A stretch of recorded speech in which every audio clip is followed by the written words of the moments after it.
তো জিমাদের সাথে নবীর সাক্ষাৎ হয়ে গেছে। সাক্ষাৎ হওয়ার পর রাসূলুল্লাহ সাল্লাল্লাহু আলাইহি ওয়াসাল্লামের সাথে যখন সাক্ষাৎ হয়েছে, জিমাদ আল্লাহ রাসূল সাল্লাল্লাহু আলাইহি সাল্লামকে বলে, তোমার সমস্যাটা আগেই জানছি আমি, তুমি টেনশন করো না।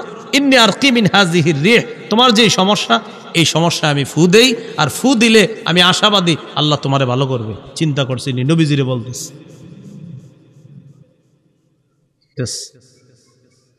তো জিমাদ চুপচাপ, এবার আমাদের নবী কথা বলা শুরু করলেন। সুবহানাল্লাহ।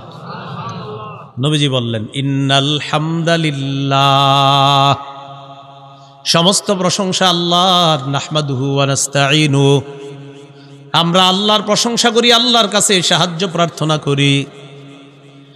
মান ইয়াহদিহিল্লাহু ফালা মুদিল্লা লাহু ওয়া মান ইউদ্লিলহু ফালা হাদিয়া লাহু, আল্লাহ যাকে হেদায়েত দেয় তাকে পথভ্রষ্টকারী কেউ নাই, আল্লাহ যাকে পথভ্রষ্ট করে তাকে হেদায়েত দানকারী কেউ নাই।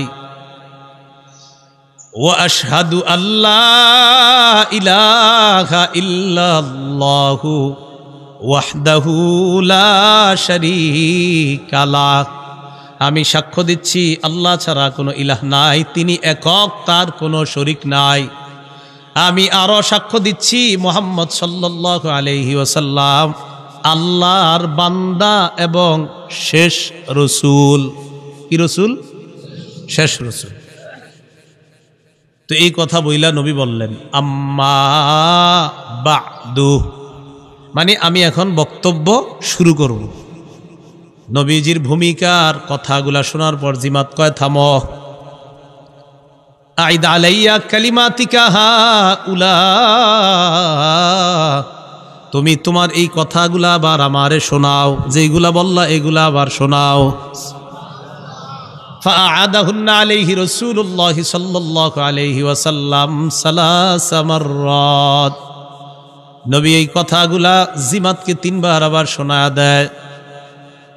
জিমাত জবাব দেয়, লাকাদ বালাগনা নাউসাল বাহরি, তোমার এই কথার অর্থ সমুদ্রের গভীর পর্যন্ত পৌঁছে গেছে। সামিআতু কাউলাল কাহানা, আমি গণকদের কথা শুনলাম। ওয়া সামিআতু কাউলাস সাহারা, আমি জাদুঘরদের কথা শুনেছি। ওয়াল্লাহি মা সামিআতু মিসলা কালিমাতিকা হাউলা, আল্লাহর কসম তোমার এই কথার মতো এমন অর্থবোধক কথা আমার জীবনে শুনি নাই। ফু দিতেছ, কি দিতেছ? ফু। জিমাত কয়, হাতিয়া দাকা উবাইয়াকা আলাল ইসলাম, হাতটা বাড়া দাও, এই মুহূর্তেই মুসলমান হয়ে যেতে চায়। দাওয়াত দিছিনি না, বলে নাই মুসলমান হও, নবী কিন্তু বলে নাই মুসলমান হও, খালি ভূমিকা নিছে, বক্তব্য এখনো শুরু করে নাই। ভূমিকার কথা শুই না, বাচন ভঙ্গি দেইখা মুসলমান হয়ে গেছে। একটু ভাবেন তো কি সুন্দর করে কথা কইতো। তা আমাদের নবীজি সাল্লাল্লাহু আলাইহি সাল্লাম এত সুন্দর করে কথা বলতেন। লোকমান হাকিম তার সন্তানরে কয়, ওয়াকসিদ ফি মাশয়িকা ওয়াগদুদ মিন সাউতিক, তুমি মধ্যম গতিতে হাঁটবা, বেশি জোরে না, আস্তে না, আওয়াজ নিচু করে কথা বলবা, এত নিচু যে মানুষ বুঝে না, আবার এত জোরেও না শুনতে বিরক্তিকর, বরং এমন ভাবে যেটা শুনতে সাবলীল সুন্দর মনে হয়, এইভাবে তুমি কথা বলবা। আল্লাহ আমাদের সকলকে, সন্তানদেরকে এই উপদেশগুলা যেন আমরাও দিতে পারি, আল্লাহ তৌফিক দান করেন। একজন বাবা তার সন্তানকে ইসলাম পালন করতে বলবে, বলেন জোরে, কি পালন করতে বলবে? ইসলাম। সূরা বাকারা 131 132 নম্বর আয়াত, আল্লাহ বলেন, ইয ক্বালা লাহু রাব্বুহু আসলিম ক্বালা আসলামতু লিরাব্বিল আলামিন। ইব্রাহিম নবীর রব যখন বললেন আপনি আত্মসমর্পণ করেন, ইব্রাহিম নবী বললেন আসলামতু লিরাব্বিল আলামিন, আমি বিশ্বজগতের রবের সামনে আত্মসমর্পণ করলাম। এবার ইব্রাহিম নবী তার সন্তানদেরকে কি বলে দেখেন, ওয়াসা বিহা ইব্রাহিমু বানিহি ওয়া ইয়াকুব, ইব্রাহিম নবী আর ইয়াকুব নবী তাদের সন্তানদেরকে উপদেশ দেয়, ইয়া বানিয়া ইন্নাল্লাহা আস্তাফা লাকুমুদ্দিনা, ও সন্তানরা ইসলাম আল্লাহ তোমাদের জন্য নির্বাচন করেছেন, এই ধর্ম মানে ইসলাম আল্লাহ তোমাদের জন্য নির্বাচন করেছেন। তাহলে সবার মূল ধর্ম ইসলাম। বলেন সবার মূল ধর্ম মূলত কি? সব নবীরা ইসলামের দাওয়াত দিছে। বলেন সবাই, সব নবীরা কিসের দাওয়াত দিছে? এজন্য সব নবীরা তার জাতিকে ইসলাম পালন করতে বলছে। কোনো নবী ইয়াহুদি ছিল না, কোনো নবী খ্রিস্টান ছিল না। এই কথাটা মনে রাখবেন। আল্লাহ বলেন, আম তাকুলুনা ইন্না ইব্রাহিম ওয়া ইসমাঈল ওয়া ইসহাক ওয়া ইয়াকুব ওয়াল আসবাত কানু হুদান আও নাসারা, নাকি তোমরা বলো ইব্রাহিম, ইসমাঈল, ইসহাক, ইয়াকুব আর তার সন্তানরা ইহুদি ছিল অথবা খ্রিস্টান ছিল? ইহুদিরা কয় তারা ছিল ইহুদি, খ্রিস্টানরা কয় এই নবীরা ছিল খ্রিস্টান। আল্লাহ কয় নবী আপনি এদেরকে বলেন আনতুম আলামু আমিল্লাহ, আচ্ছা তোমরা বেশি জানো না আল্লাহ বেশি জানে? বলেন কে বেশি জানে? তো আল্লাহ বলতেছে এরা কি বলে? এরা আমার নবীদেরকে বলে ইহুদি, কেউ আমার নবীদেরকে বলে খ্রিস্টান। আল্লাহ বলে না, আমার সব নবীদের ধর্ম ইসলাম। বলেন সব নবীদের ধর্ম ইসলাম। এর দলিল হাদিসও আছে। সহিহ বুখারীর বর্ণনা 3443 নম্বর হাদিসের বর্ণনা। ক্বালা রাসূলুল্লাহ সাল্লাল্লাহু আলাইহি ওয়াসাল্লাম, আল্লাহ নবী বলেন, আনা আউলান নাস বিঈসা ইবনে মারইয়াম ফিদ দুনিয়া ওয়াল আখিরা, দুনিয়া আখিরাতে ঈসা নবীর সবচাইতে কাছের মানুষ আমি। নবী বলেন দুনিয়া আখিরাতে ঈসার সবচেয়ে ঘনিষ্ঠ আমি। এবার নবীজি বলেন, আল আম্বিয়া ও ইখওয়াতুন লিআল্লাত, সব নবীরা বৈমাত্রীয় ভাই, সব নবীরা বৈমাত্রীয় ভাই, মা ছাড়া ভাই। এবার মা ছাড়া ভাই মানে কি? নবীজি বলেন উম্মাহাতুহুম শাত্তা, সব নবীদের মা আলাদা, ওয়া দীনুহুম ওয়াহিদ, সব নবীদের ধর্ম একটা, ইসলাম। বলেন সব নবীদের ধর্ম কি? ইসলাম। তো বাবা ইব্রাহিম নিজে ইসলাম পালন করছে, সন্তানদেরকে কি পালন করতে বলছে? এই জন্য সাবধান, কোনো নবীরই ইহুদি বলা যাবে না, কোনো নবীকে খ্রিস্টান বলা যাবে না। আল্লাহ আমাদের সকলকে কথাগুলা বুঝার তৌফিক দান করেন। সন্তানকে আস্তে আস্তে যখন বড় করবেন, ও যখন দুনিয়াতে আসবে, আসার পর আপনার করণীয় কি? এই ওরে যখন এই কথাগুলো আপনি বলবেন, শিরিক করবা না, নামাজ পড়বা, এইগুলা বলার আগ পর্যন্ত ওরে আপনি একটা পরিবেশ দিয়ে বড় করতে হবে, তাহলে ও আপনার কথাগুলা সহজে গ্রহণ করবে। খুব মনোযোগ দেন। সহজে গ্রহণ করবে কখন? ওরে যখন একটা সুন্দর পরিবেশে বড় করবেন। যেদিন ও জন্ম নিবে, ওর কানে আজান দেওয়া। বলেন কি করা? ও জন্মের আগে একটা করণীয়, সেটা হলো হাসবো না, কেউ হাসবো না। সহিহ বুখারীর বর্ণনা 6388 নম্বর হাদিসের বর্ণনা, হাদিসের অনুবাদে আমরা কেউ হাসবো না। রাসূলুল্লাহ সাল্লাল্লাহু আলাইহি সাল্লাম বলেন, লাউ আন্না আহাদাকুম ইযা আরাতা আইয়াতিয়া আহলা, তোমাদের কেউ যখন তার বিবির কাছে যাওয়ার ইচ্ছে করে, তোমাদের কেউ যখন তার বিবির সাথে আল্লাহ প্রদত্ত বৈধ সম্পর্ক স্থাপনের নিয়ত করে, ফাকালা বিসমিল্লাহি আল্লাহুম্মা জান্নিবনাশ শাইতান ওয়া জান্নিবিশ শাইতানা মা রাযাকতানা, তখন এই দোয়াটা পড়বে, বিসমিল্লাহ, আল্লাহর নামে, আল্লাহ জান্নিবনাশ শাইতান, আমাদেরকে শয়তান থেকে দূরে রাখেন, ওয়া জান্নিবিশ শাইতানা মা রাযাকতানা, আল্লাহ আমাদেরকে যে সন্তান দিবেন এই সন্তান থেকেও শয়তানকে আপনি দূরে রাখেন। নবীজি বলেন, ইন্নাহু ইয়ুকদ্দার বাইনাহুমা ওয়ালাদ, তাদের এই সম্পর্ক যেটা দোয়ার মাধ্যমে করছে সম্পর্কটা, এই সম্পর্কে যদি আল্লাহ কোনো সন্তান দেওয়ার ফায়সালা করেন, লাম ইয়াদুররুহু শাইতানুন আবাদা, এই সন্তানকে শয়তান কখনো কোনো ক্ষতি করতে পারবে না। তাহলে জন্মের আগে এই আমলের মাধ্যমে একটা সন্তান যেন দুনিয়াতে আসে। এবার সন্তানটা দুনিয়াতে যখন আসবে, আসার আগে মায়ের পেটে যখন থাকবে, ওই মাকে ভালো ভালো আমল করতে বলবেন, কোরআন তেলাওয়াত করতে বলবেন, মাকে ভালো চিন্তা চেতনা তার মাথায় দিয়ে দিবেন। রাসূল সাল্লাল্লাহু আলাইহি সাল্লামের মাথা থেকে পা পর্যন্ত যে বর্ণনাগুলো আছে, এই বর্ণনাগুলো ওই মায়ের সামনে রাখার চেষ্টা করবেন। শামাইলে তিরমিজি নামে একটা কিতাব আছে, কি নাম? শামাইলে তিরমিজি, এটার বাংলা বের হয়েছে। এটার বর্ণনার বিষয় হলো নবীর মাথা থেকে পা পর্যন্ত দেখতে কেমন, চুল মোবারক কেমন, চোখ কেমন, কান কেমন, নাক কেমন, সব এখানে আছে। যেমন সহিহ বুখারীর একটা বর্ণনা আছে 3547 নম্বর হাদিস। হযরত আনাস বলেন, কানা রাসূলুল্লাহি সাল্লাল্লাহু আলাইহি ওয়াসাল্লাম রাবআতাম মিনাল কওম, নবীজি মাঝারি গড়নের ছিলেন। লাইসা বিত-তাবিল, বেশি লম্বা ছিলেন না, ওয়ালা বিল কাসির, বেশি খাটো ছিলেন না, মাঝারি ধরনের ছিলেন। এরপর হযরত আনাস বলেন, লাইসা বি আদামা ওয়ালা বি আবিয়াদ আমহাকা, লাইসা বি আবিয়াদ আমহাকা ওয়ালা বি আদামা, নবীজি ধবধবে সাদা ছিলেন না, আবার একবারে তমাট মাটির কালারের ছিলেন না। আজহারুল লাউন, লাল লাল ভাব গোলাপি রঙের ছিলেন। কি রঙের? তো গর্ভবতী ওই যে নারী আছে তাদের সামনে এই বর্ণনাগুলা দিয়ে বলবেন এগুলা পড়ো, ভারতের অমুক তমুককে কল্পনা না করে এগুলা কল্পনায় আনো। কি কথা বুঝে আসছে? তো এটা যখন পেটে সন্তান থাকবে তখন ওই মায়ের কাছে এই বর্ণনাগুলা দেওয়া। আজকে আমার সংকলন করাও মিম্বরের আমানত প্রথম খণ্ড, এখানে ওরা মনে নিয়ে আসছে, এটা এখানে পাবেন। এটার মধ্যেও মাথা থেকে পা পর্যন্ত প্রথম খণ্ডের পুরা বর্ণনাগুলো থাকলে যদি ওদের কাছে থেকে থাকে আপনারা সংগ্রহ করে নেবেন।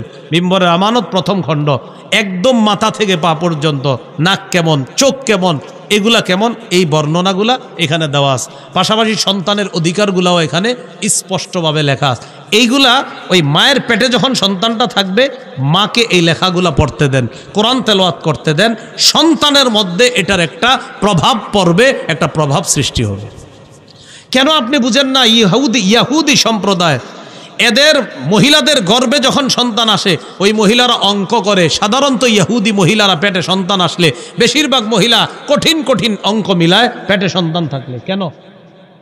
আর আমগো হাতে একটা জিনিস ধরাইয়া দিছে যে আমরা অঙ্ক মিলাই, তোমরা এটা দেখতে থাকো সারাক্ষণ।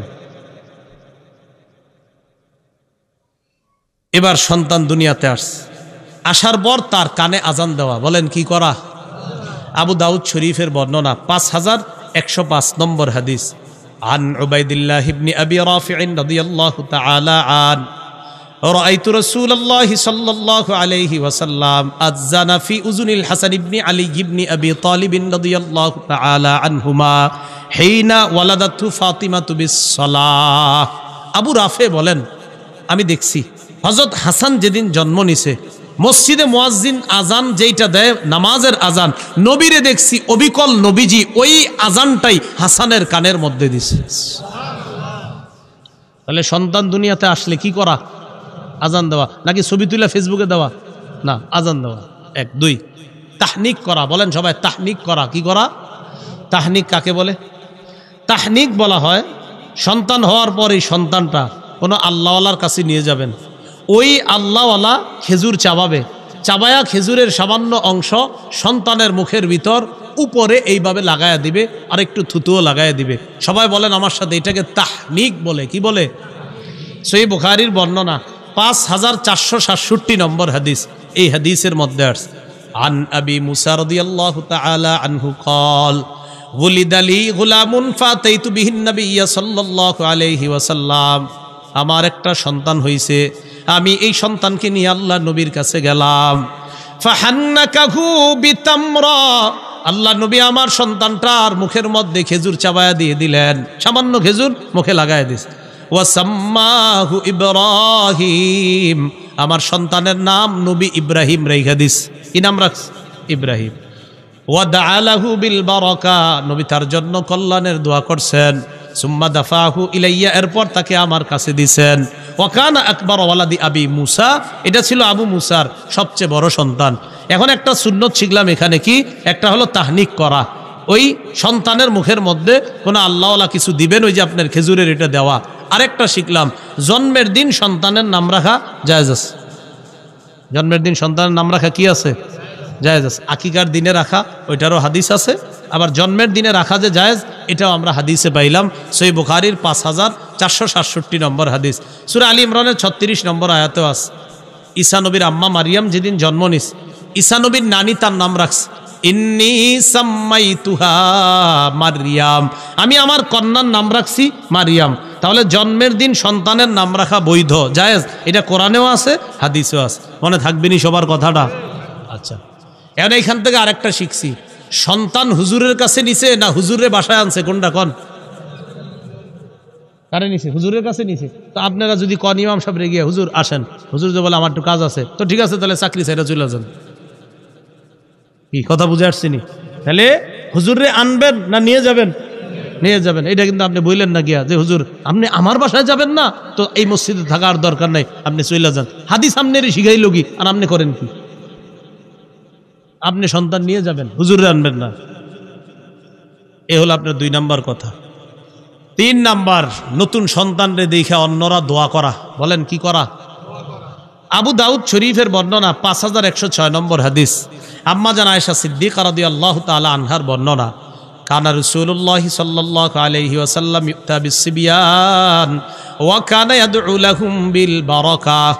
নবীজির কাছে শিশুদেরকে আনা হতো, নবী তাদের জন্য বরকতের দোয়া করতেন। বলেন সবাই, কোনো শিশুরে কোলে নিয়ে আমরা কি করব? তার জন্য বরকতের দোয়া, নাকি ছবি তুলবো? কি করব? বরকতের দোয়া করব। আল্লাহ আমাদেরকে এই সুন্নাহগুলা পালন করার তৌফিক দান করেন। 4, শিশু সন্তানের কান্নাকে গুরুত্ব দেওয়া। ও যদি কান্না করে ওর কান্নাটা গুরুত্ব দিবেন। আল্লাহু আকবার। নামাজে দাঁড়াইছে মা, দাঁড়ানোর পর একটা সূরা নিছে, বড় সূরা, কথার কথা আপনার ওয়াদ-দুহা ওয়াল-লাইলি ইযা সাজা মা ওয়াদ্দাআকা রাব্বুকা ওয়া মা ক্বালা। এটা কিন্তু এই কুল হুয়াল্লাহ ফালাক নাসের চেয়ে তুলনামূলক একটু বড়। তো মা নিয়ত করছে বড় সূরাটা পড়বে, ইতিমধ্যে বাচ্চা চিৎকার দিয়ে উঠছে। তখন মায়ের কর্তব্য এই ছোট 3 আয়াত দিয়ে প্রথম রাকাত শেষ করা, দ্বিতীয় রাকাতে আবার ছোট 3 আয়াত অথবা বড় 1 আয়াত পইরা দ্বিতীয় রাকাত পইরা, এরপরে নামাজ যত রাকাত হয় 3 রাকাত ওয়ালা হলে 3 রাকাত, 4 রাকাত হলে 4 রাকাত নামাজ শেষ করে বাচ্চার কান্না তাড়াতাড়ি থামানো। এটা বাচ্চা এই অধিকার আপনার কাছে পাও না যে তুমি নামাজ তাড়াতাড়ি শেষ করে আমারে কোলে নাও, আমি সমস্যা আছি, এই অধিকার বাচ্চা আপনার কাছে পায়। দলিল সহিহ বুখারীর 868 নম্বর হাদিস, ক্বালা রাসূলুল্লাহ সাল্লাল্লাহু আলাইহি ওয়াসাল্লাম, নবীজি বলেন, ইন্নী লা আকুমু ইলাস সালাহ ওয়া আনা উরিদু আন উতাওবিলা ফিহা। নবীজি বলেন, আমি নামাজে দাঁড়াই, দাঁড়ানোর পর আমি নিয়ত করি লম্বা কেরাত পড়ব। ফাসমাউ বুকা আস-সাবী, হঠাৎ যদি আমি কোনো শিশুর কান্নার আওয়াজ শুনি, আতাজাওয়াজু ফি সালাতি খাশিয়াতা আন আশুক্কা আলা উম্মিহি, মা আর সন্তানের কষ্টের কথা চিন্তা কইরা আমি লম্বা কেরাত পড়ার নিয়তটা বাদ দিয়া শর্ট কেরাত পইরা তাড়াতাড়ি নামাজ শেষ করি, যেন ওই শিশু আর তার মায়ের কষ্ট না হয়। কথা কি বুঝছেন নি আপনারা? এখানে আবার একটা মাসালা, আপনারা আবার কিন্তু আগামীকাল এই মসজিদে নারী পুরুষ সব এক লগে ঢুকেন না। ওই যুগে ফেতনা কম ছিল, ফেতনা ছিলই না নবীর যুগে। তো নবীর পিছনে পুরুষ শিশু নারীরা নামাজ আদায় করতেন। আম্মাজান এই মাসালা 1500 বছর আগেই সমাধান করে গেছে যে এখন ফেতনা। তো 1500 বছর আগে আম্মাজান ফেতনা বলছে, এখন তো ফেতনা নাই। এই তো যাই হোক, তো বুঝছি না আপনারা। তো নবীজি বলেন, বাচ্চার কষ্টের কথা শুই না আমি নামাজ সংক্ষিপ্ত করি। এখন আপনারা যারা বাবা আছেন, আপনিও নামাজে দাঁড়াইছেন, কথার কথা আপনার বিবি গেছে রান্না করতে গেছে, বাচ্চাটা আপনার পাশে আছে, বিবি কোনো কাজে আছে, ইতিমধ্যে আপনি বাচ্চার পাশে নামাজে দাঁড়াইছেন, আপনি বাবা লম্বা কেরাত নিছেন, বাচ্চা চিৎকার দিছে, ওই আপনিও একই কাজ করবেন, তাড়াতাড়ি শর্ট কেরাত দিয়ে নামাজ শেষ করে ওকে আপনি কোলে নেওয়া, ওর কান্না থামানো, এটা বাচ্চা এই অধিকার আপনার কাছে পাও না। 5 নাম্বার, আকিকা করা। বলেন কি করা? আকিকা। বাইহাকি শরীফ হাদিসের কিতাব 19760 নম্বর হাদিস, ক্বালা রাসূলুল্লাহ সাল্লাল্লাহু আলাইহি ওয়াসাল্লাম, ইন্নাল ইয়াহুদা তাউক্কু আনিল গুলাম ওয়ালা তাউক্কু আনিল জারিয়া। ইহুদিরা ছেলের পক্ষ থেকে আকিকা করে, মেয়ের পক্ষ থেকে আকিকা করে না। ইহুদিরা শুধু ছেলের আকিকা করত, মেয়ের আকিকা করত না। নবীজি ইসলামের মধ্যে নারীর সম্মান বাড়ায়া দিলেন। আল্লাহ নবী বললেন, উক্কু আনিল গুলামি শাতাইন, ছেলের পক্ষ থেকে 2টা পশু আকিকা করবা, ওয়া আনিল জারিয়াতি শাতান, মেয়ের পক্ষ থেকে 1টা পশু আকিকা করবা। ইহুদিরা মেয়ের আকিকাই করতো না, ইসলাম আইসা মেয়ের আকিকা চালু করলো। ইসলাম নারীর সম্মান কমাইলো না বাড়াইলো? বাড়াইছে। আকিকা 7ম দিনে করা। জোরে বলেন কততম দিনে? নাসাই শরীফের বর্ণনা 4220 নম্বর হাদিস, আন সামুরা ইবনে জুনদুব রাদিয়াল্লাহু তাআলা আনহু قال قال رسول الله صلى الله عليه وسلم কুল্লু গুলামিন রহিনুন বিআকিকাতিহি তুযবাহু আনহু ইয়াউমা সাবিঈ, প্রত্যেকটা নবজাতক তার আকিকার সাথে আবদ্ধ। সপ্তম দিনে পশু জবাই করা হবে। ওয়ায়ুহলাকু রাসুহু, তার মাথা মুন্ডন করা হবে। ওয়ায়ুসাম্মা, তার নাম রাখা হবে। তাহলে আকিকা করা, মাথা মুন্ডন করা, সপ্তম দিনে নাম রাখা। আলেম ওলামা যারা আছেন আপনারা চুপ থাকবেন, অন্যরা বলেন সপ্তম দিনে নাম রাখা, এটা হাদিসে পাইলাম। আর জানি কোন দিনে নাম রাখারও বৈধতা আছে? মাশাআল্লাহ, ওই যে প্রথম দিনে। তাহলে বোঝা গেল ক্লাস মোটামুটি ভালো চলতেছে আমাদের। তাহলে প্রথম দিনে নাম রাখা এটাও আছে, বুখারীতেও আছে, কোরআনেও আছে। আবার সপ্তম দিন আকিকার দিনে নাম রাখা, এটাও আমরা পেয়ে গেলাম। তো আমরা সপ্তম দিনের 3টা সুন্নত পাইছি। কয়টা? 3টা। পশু জবাই, মাথা মুন্ডন, নাম রাখা। পশু জবাই, মাথা মুন্ডন করা, নাম রাখা। পশু জবাই করতে গিয়ে কুসংস্কার করা যাবে না। সবাই বলেন কি করা যাবে না? কুসংস্কার। আবু দাউদ শরীফের 2843 নম্বর হাদিস, রসুল এক সাহাবী বলেন, কুন্না ফিল জাহিলিয়াতি ইযা বুলিদা লি আহাদিনা গুলাম যাবাহা শাতান। জাহিলি যুগে আমাদের কারো যখন সন্তান হইতো, পশু জবাই করত, করার পর লাতা খরাসাহু বিদামিহা, ওই পশুর রক্ত তার মাথার মধ্যে মাইখা দিত। পশুর রক্ত মাথায় মাইখা দিত। ফালাম্মা জা আল্লাহু বিল ইসলাম, ইসলাম যখন আসলো, কুন্না নাজবাহু ওয়া নালতাকুহু বিজ্জাফরান, ইসলাম আসার পর সন্তানের পক্ষ থেকে আমরা পশু জবাই করি আর তার মাথায় জাফরান মাইখা দিই। বলেন কি মাখি? জাফরান। এখন আমাদের বাংলাদেশের সন্তানদের মাথায় জাফরান মাখবেন কিনা এটা ডাক্তারের সাথে পরামর্শ করবেন, কারণ আমাদের দেশের আবহাওয়ার একটা ব্যাপার আছে। এটা শীতের আবহাওয়া, গরমের আবহাওয়া, 6 ঋতুর দেশ। সৌদি আরবের আবহাওয়ার সাথে তো আমাদেরটা মিলানো যাবে না। এই জন্য এখানে আপনি জাফরান মাথায় দিবেন কিনা খালি আজকে শুই না কালকে গিয়ে মাহা শুরু করেন না, কিন্তু এটা ডাক্তারের সাথে পরামর্শ করে নেবেন। কি কথাগুলো বুঝে আসছে সবার? আচ্ছা, তাহলে আকিকাকে কেন্দ্র করে কুসংস্কার করব না, বলেন ইনশাআল্লাহ। আকিকার গোস্ত সবাই খাবেন, বাবা খাবে, মা খাবে, দাদা খাবে, দাদি খাবে, নানা খাবে, নানি খাবে। এমনকি যার আকিকা করছেন ওটার জন্য ফ্রিজে রেখে দিবেন, বড় হইলে খাওয়াই দিবেন। বুঝেন নাই? মানে এলাকার কিতাবগুলোতে লেখা আছে, কোথায় কিছু এলাকার কিছু কিতাবে লেখা আছে যে আকিকার গোস্ত খাওয়া যায় না। এই কিতাবটা আমি এখনো পাই নাই। তো হ্যাঁ, এরকম লেখা থাকে। তো এরকম এগুলা আল্লাহ জানে কি কোনো গাছে টাছে লেখা আছে কিনা, না কই থেকে পায় এই কথা। আকিকার গোস্ত সবাই খাবেন। কোরবানির গোস্ত যেমন নিজে খান অন্যরে দেন, আপনি এরকম করবেন, আকিকার গোস্ত নিজে খাবেন অন্যরে দিবেন। কি আশ্চর্য কথা! আল্লাহ আমাদেরকে আমল করার তৌফিক দান করেন। এইগুলো আকিকার কথা, পশু জবাই করা। আকিকার দিনে দ্বিতীয় সুন্নতটা হলো মাথা মুন্ডন করা। মাথা যখন মুন্ডন করবেন, সপ্তম দিনের যে মুন্ডন করলেন এই চুলটা একটা টিস্যুর মধ্যে বা একটা পলিথিনে বা একটা ছোট্ট ব্যাগে রেখে দিবেন। মা বোনরা যারা আলোচনা শুনছেন স্বামীরে মনে করায় দিবেন বিষয়টা। এই চুলটা নিয়ে বাজারে গিয়ে স্বর্ণকারের দোকানের ছোট ছোট 2টা পাল্লা আছে দেখবেন, এক পাল্লায় চুল রাখবেন, আরেক পাল্লায় রূপা রাখবেন। এই চুল পরিমাণ রূপা অথবা রূপার সমপরিমাণ টাকা আল্লাহর রাস্তায় অথবা যারা সৎকা খাওয়ার যোগ্য তাদেরকে সৎকা করে দিবেন। কি বুঝে আসছিনি? বেশি হবে না দাম। 1 বছর আগে 800-1000 হইতো, এখন হয়তো 1200-1500 হইতে পারে যদি রূপার দাম বাড়ে। এতটুকুই হবে, বেশি হবে না। 7 দিনের চুলের রূপা, এটার পরিমাণ রূপা বেশি হবে না, আপনি মাইপা দিবেন।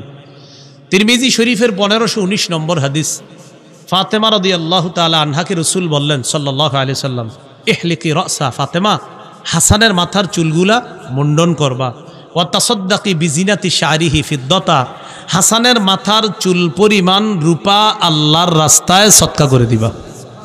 হযরত আলী বলেন, ফাওয়াজানতুহু, আমি হাসানের মাথার চুল ওজন করলাম, ফাকানা ওয়াজনুহু দিরহামান আও বা'দা দিরহাম, হাসানের চুলের পরিমাণ হলো 1 দিরহাম অথবা 1 দিরহামের কাছাকাছি। এখন আসেন, মুন্ডন করতে গিয়ে এক অংশ মুন্ডন করা, আরেক অংশ রেখে দেওয়া। কিছু চুল কামাইলেন, কিছু রেখে দিলেন। আমার সাথে সবাই বলেন, এটাকে কাজা বলে। কি বলে? কাজা। বলেন কাজা। কফ জা আইন, কি বলে? কাজা। এই কাজ করবেন না, এক অংশ কামায় আরেক অংশ রেখা দেয়।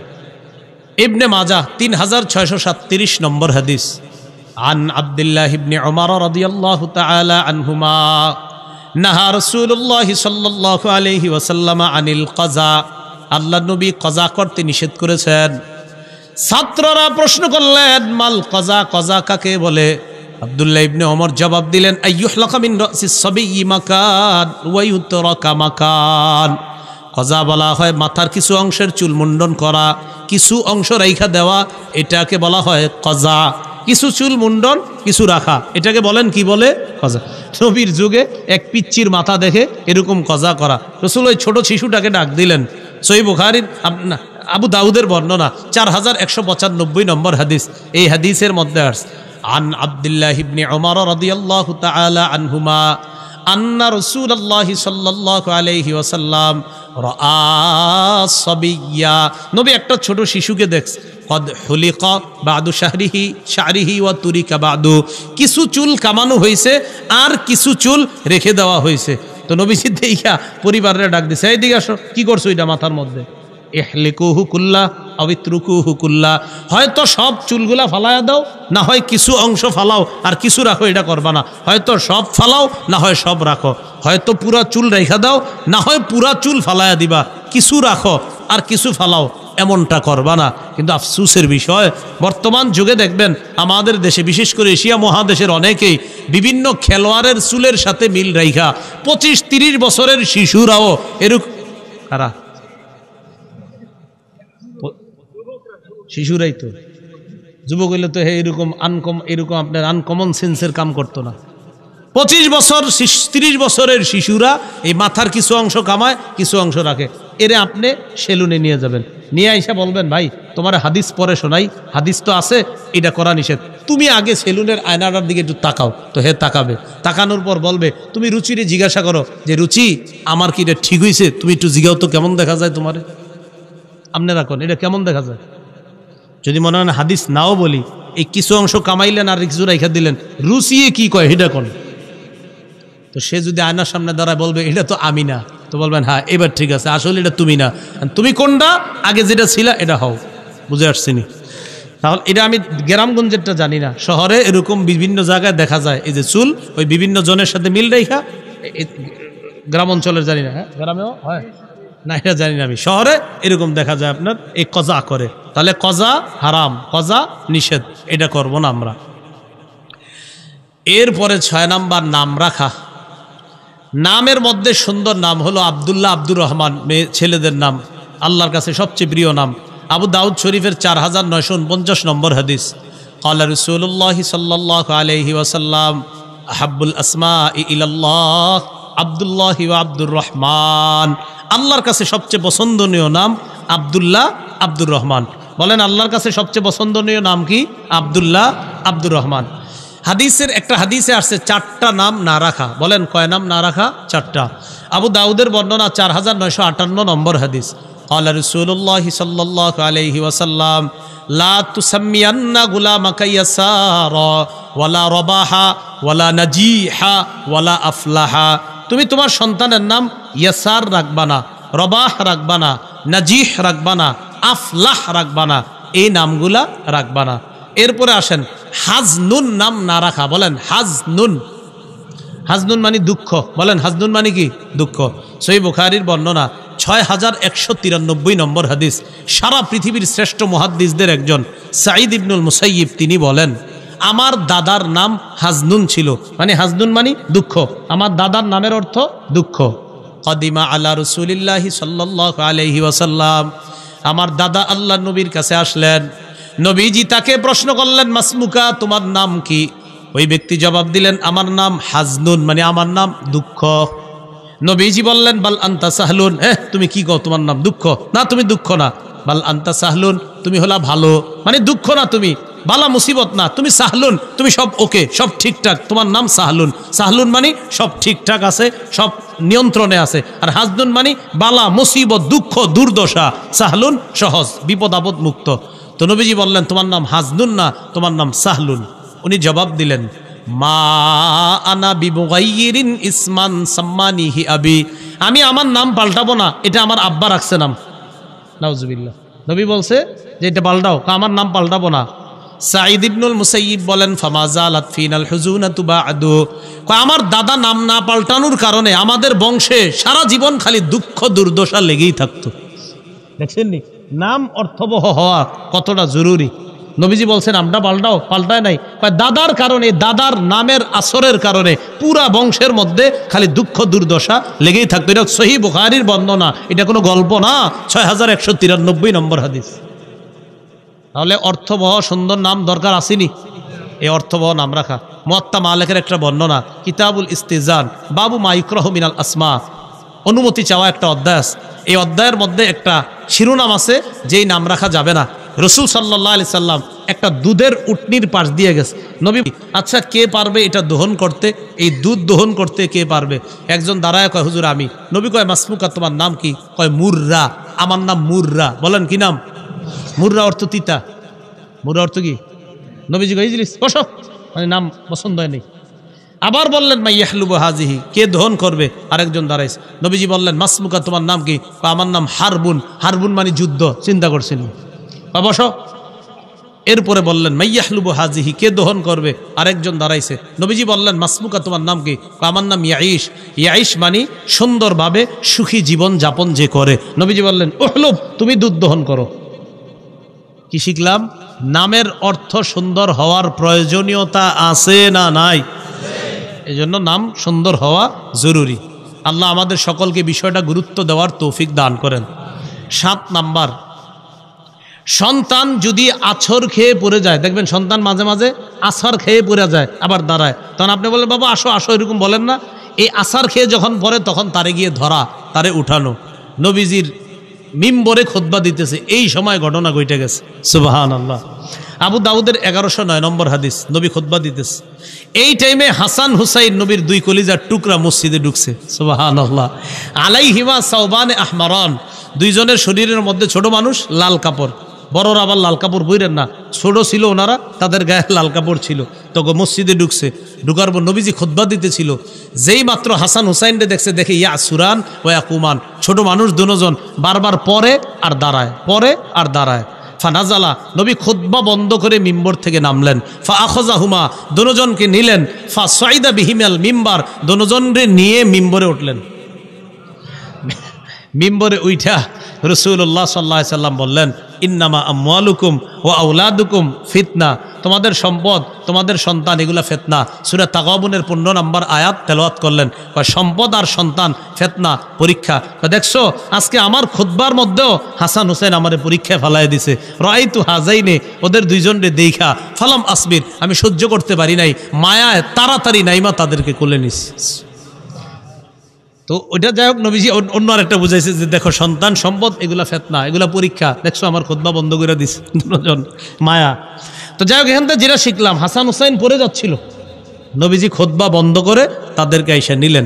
তো এটা শিখলাম, ছোট সন্তান আমাদের সামনে যারা রাস্তাঘাটে দেখবেন হোঁচট খায় পড়ে যায়, তাদেরকে গিয়ে ধরা, রক্ষা করা, এটা শিশু আপনার আমার কাছে পাওনা।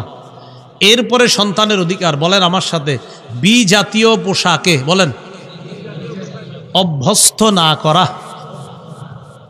নাসাই শরীফের বর্ণনা, 5316 নম্বর হাদিস। এই হাদিসের মধ্যে আসছে আব্দুল্লাহ ইবনে আমরের বর্ণনা, ওমর না, আব্দুল্লাহ ইবনে আমর, আন্নাহু রাআহু রাসূলুল্লাহ সাল্লাল্লাহু আলাইহি সাল্লাম, নবীজি তাকে দেখলেন, আলাইহি সাওবানে মুআসফারান, তার শরীরে কুসুম রঙের 2টা জামা। কি রঙের? কুসুম।